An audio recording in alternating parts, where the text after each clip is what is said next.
professors and guests. Again, it's great to be here with you today. It's great to hear Andrew speak. Thank you for sharing that with us, Andrew. As Andrew started out his speech, again, there's mutants among us. I am a huge X-Men fan.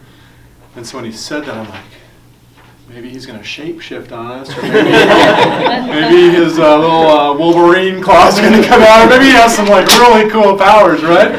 Unfortunately, wasn't quite to that extent, but not unfortunately, it was a great speech. I'm sure that Andrew spent a lot of time mulling over the information that he could present, and the icebreaker itself, of course, is really designed for you to get up here and break the ice and share something with us that, of course, is very familiar to you.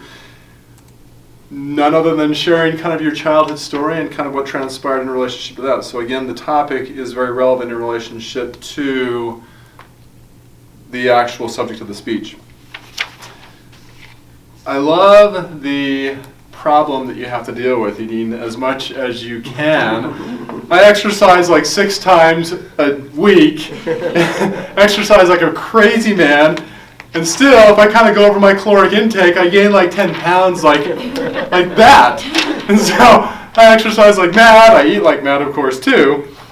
So to have that superpower would be a great superpower. I would love to have that superpower, but so far it's worked out okay.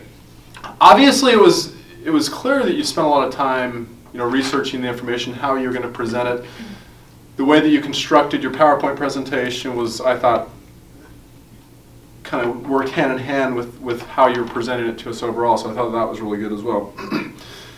When you look at your actual presentation skills, first of all, you had a great deck, and it's not very common that you get up here for an icebreaker and that you bring a deck with you and you present it that way. But I think that it can lend very well to what you're sharing, and I thought you did a good job with that.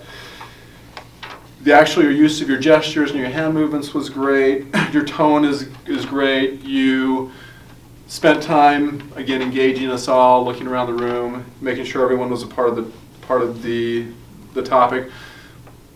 You expressed emotion. I mean, obviously, you're speaking about yourself. You're speaking about something that you've dealt with your whole life. You're speaking about the possibility of not being with us at a very young age, and so obviously that's a very emotional topic. You could tell through the tone of your voice that at times you were a little bit choked up, which I think is great. I think it's awesome to have and to show emotion. I think that it definitely solidifies the topic that you're talking about. I don't know if you were nervous or not, but you didn't appear to be nervous. Again, as you kind of get up here and do an icebreaker, it's very common to get up here and go, oh my goodness, I do regret this decision. What the flip am I thinking the second I get up here? And yet, you remained very calm. You presented it in a very professional manner. And so if you had nerves, it wasn't apparent. If I were to make a challenge for you, you had notes. You didn't really rely upon them. You referred to them, which I think is great. And I think with an icebreaker, it's very appropriate. Actually, the use of notes is really appropriate with anything. But the less reliant we can become on notes, the better speaker and the more connection we can actually make to our audience. So that would be my biggest challenge to you. Other than that, I thought it was an excellent speech. Thank you, Andrew.